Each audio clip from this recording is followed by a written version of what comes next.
জ্যান্ত তেলাপিয়া মাছ নিয়েছি, ডাঁটা, আলু, কাঁচকলা, বড়ি, লাস্টে একটু ধনেপাতা ছড়িয়ে দারুণ একটা তেলাপিয়া মাছের পাতলা ঝোল করেছি। এই গরমের দিনে খুব ভালো লাগবে দুপুরবেলা। আসুন কিভাবে বানালাম রেসিপিটা আপনাদের সাথে শেয়ার করি। প্রচণ্ড গরম পড়েছে, তাই তেলাপিয়া মাছটা আমি একটু অন্যরকমভাবে বানাবো। 4টে তেলাপিয়া মাছ আমি নিয়ে নিয়েছি। মাছটা এবার আমি ভেজে নেব। কষিয়ে দিয়েছি, এবার আমি তেল দিয়ে দেব। তেল ভালো করে গরম করে নিয়েছি, এবার মাছগুলো আমি ভেজে, মাছটা ভালো করে ভেজে নিয়েছি, এবার আমি তুলে নেব।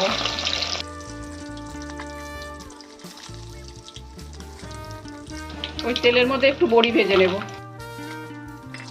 বড়ি ভাজাটা এবার তুলে নেব। তেল কিছুটা কমিয়ে নেব, মাছ ভাজার জন্য আমি বেশি তেল দিয়েছিলাম, এতটা তেল আমি রান্না করব না। তেলের মধ্যে একটু পাঁচফোড়ন দিয়ে দেব, দিয়ে এবার আলুটা ভেজে নেব।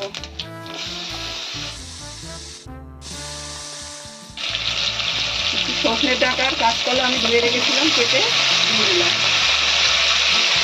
দিয়ে একটু তেলের মধ্যে নাড়াচাড়া করব।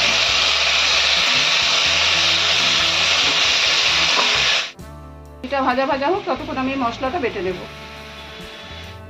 মশলাটা আমার বাটা হয়ে গেছে। কিছু গুঁড়ো মশলা রেডি করে নেবো। এখানে ধনের গুঁড়ো, জিরের গুঁড়ো আর হলুদ গুঁড়ো, সামান্য জল দিয়ে রেখে দেবো।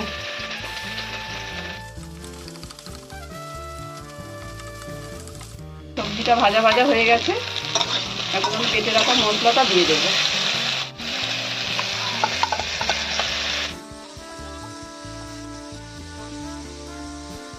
বাটা মশলাটা কষানো হয়ে গেছে, এখন গুঁড়ো মশলাটা যেটা গুলে রেখেছিলাম সেটা আমি দিয়ে দেবো।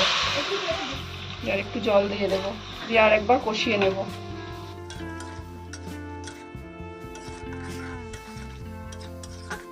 মশলাটা ভালো করে কষিয়ে নিয়েছি, এখন লবণ দিয়ে দেবো, জল দিয়ে দেবো।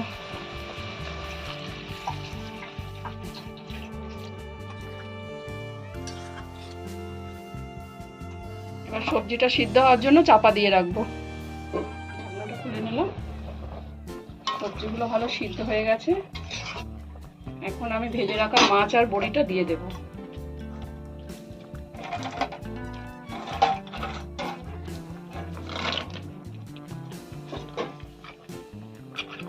আর একটু ফুটিয়ে নেব, আর ওপর থেকে একটু ধনেপাতা ছড়িয়ে দেবো। ধনেপাতাটা ফ্রিজ থেকে বার করার পরেই কিরম রং পাল্টে গেল, এত গরম। তা বন্ধুরা, আপনারাও এইভাবে একদিন হালকা পাতলা এরকম ঝোল বানাবেন। কেমন হলো কমেন্ট করে জানাবেন, আশা করি ভালোই লাগবে। রান্নাটা আমি এখানেই শেষ করলাম।